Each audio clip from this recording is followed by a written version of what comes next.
bagels.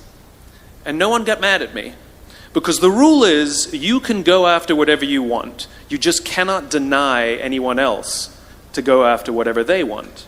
Now, I had to sacrifice choice. I didn't get to choose which bagel I got. I got whatever I pulled out, but I didn't have to wait in line. So the point is you don't have to wait in line. You don't have to do it the way everybody else has done it. You can do it your way. You can break the rules. You just can't get in the way of somebody else getting what they want. That's rule number 1. Rule number 2. I like this one. In the 18th century, there was something that spread across Europe and eventually made its way to America called puerperal fever, also known as the Black Death of childbed. Basically, what was happening is women were giving birth, and they would die within 48 hours after giving birth.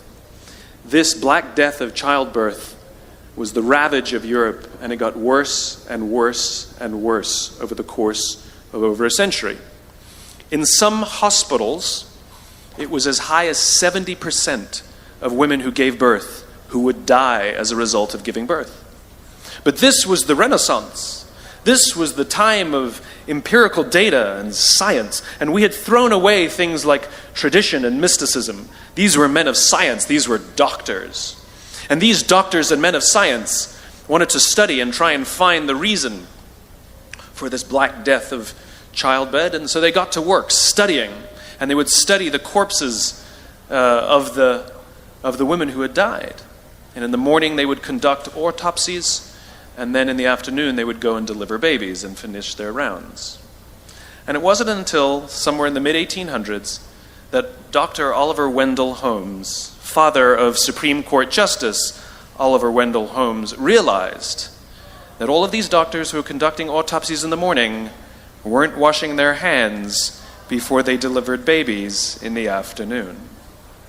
And he pointed it out and said, "Guys, you're the problem." And they ignored him and called him crazy for 30 years.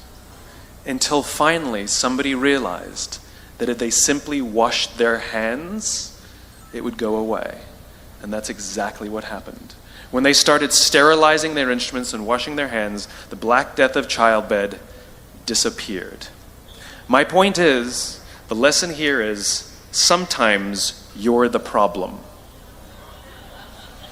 We've seen this happen all too recently with our new men of science and empirical studiers and these men of finance who are smarter than the rest of us until the thing collapsed. And they blamed everything else except themselves.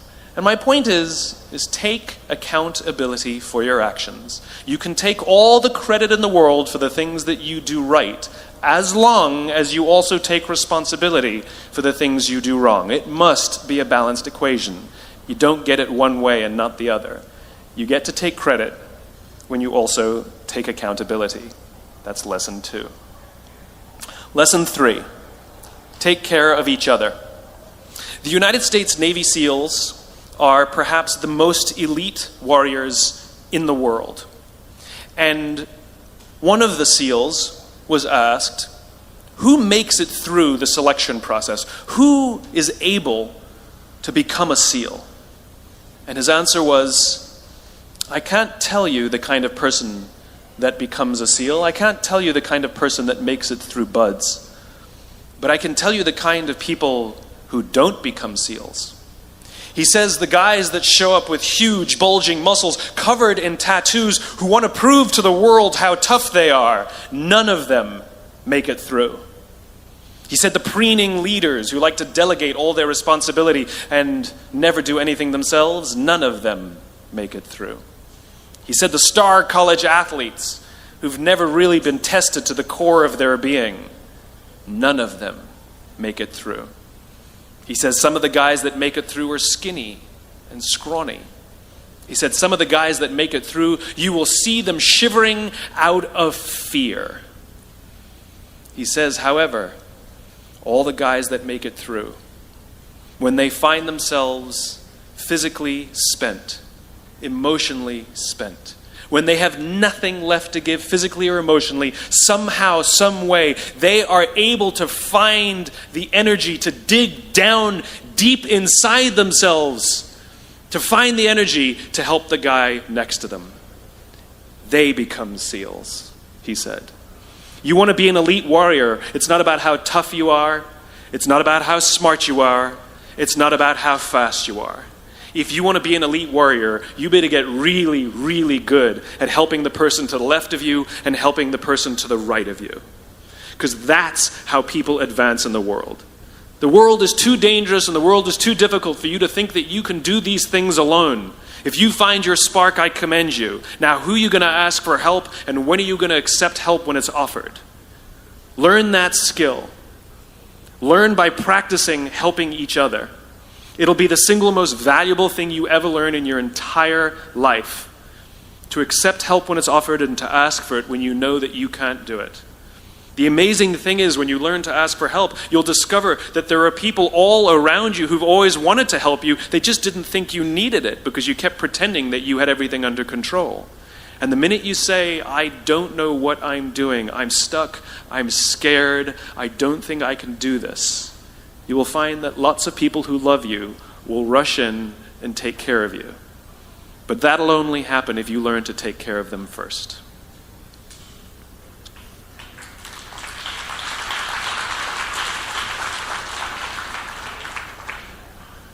Lesson 4. Nelson Mandela is a particularly special case study in the leadership world because he is universally regarded as a great leader. You can take other personalities, and depending on the nation you go to, we have different opinions about other personalities. But Nelson Mandela, across the world, is universally regarded as a great leader. He was actually the son of a tribal chief. And he was asked one day, how did you learn to be a great leader? And he responded that he would go with his father to tribal meetings. And he remembers two things when his father would meet with other elders. One, they would always sit in a circle. And two, his father was always the last to speak. You will be told your whole life that you need to learn to listen. I would say that you need to learn to be the last to speak. I see it in boardrooms every day of the week. Even people who consider themselves good leaders, who may actually be decent leaders, will walk into a room and say, here's the problem, here's what I think, but I'm interested in your opinion, let's go around the room. It's too late. The skill to hold your opinions to yourself until everyone has spoken does two things. One, it gives everybody else the feeling that they have been heard. It gives everyone else the ability to feel that they have contributed. And two, you get the benefit of hearing what everybody else has to think before you render your opinion. The skill is really to keep your opinions to yourself. If you agree with somebody, don't nod yes. If you disagree with somebody, don't nod no. Simply sit there, take it all in, and the only thing you're allowed to do is ask questions so that you can understand what they mean and why they have the opinion that they have. You must understand from where they are speaking, why they have the opinion they have, not just what they are saying. And at the end, you will get your turn. It sounds easy. It's not. Practice being the last to speak. That's what Nelson Mandela did. Number 5. This is Monty Python. 1, 2, 5, 3. For all the other nerds in the audience. There's one. Number 5. My favorite one of all. True story. There was a former Undersecretary of Defense who was invited to give a speech at a large conference, about 1,000 people. And he was standing on the stage with his cup of coffee and a styrofoam cup, giving his prepared remarks with his PowerPoint behind him. And he took a sip of his coffee and he smiled and he looked down at the coffee. And then he went off script. And he said, last year I spoke at this exact same conference. Last year I was still the undersecretary. And when I spoke here last year, they flew me here business class. And when I arrived at the airport, there was somebody waiting for me to take me to my hotel. And they took me to my hotel, and they had already checked me in, and they just took me up to my room. And the next morning I came downstairs, and there was someone waiting in the lobby to greet me, and they drove me to this here same venue. They took me through the back entrance and took me into the green room and handed me a cup of coffee in a beautiful ceramic cup. He says, I'm no longer the undersecretary. I flew here coach. I took a taxi to my hotel and I checked myself in. When I came down the lobby this morning, I took another taxi to this venue.